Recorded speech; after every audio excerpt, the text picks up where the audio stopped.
Hello, good morning kabrom-brom. It's me again, Rever Urong Vlogger and Upgrades. Nandito tayo ngayon sa shop ni Mike. Lunch. Malapit na kasi mag-lunch o malapit na lunch. Kaya pinabili ko muna siya ng Jollibee para magla-lunch muna kami. By the way, tutor ko kayo mamaya sa shop niya. Nandito na tayo para magpa-change oil at saka maintenance ng motor natin para iwas abala sa biyahe or mas malaking gastos, kasi obligasyon talaga natin mga motor owner na kailangan mag-maintenance tayo. Hindi tayo puro sakay na lang, walang motor, walang maintenance. So kailangan tayo mag-maintenance. Ito pala yung shop ni Mike. Yan yung motor ko.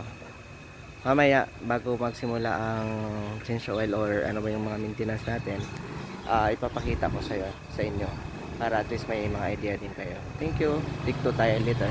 Bye bye.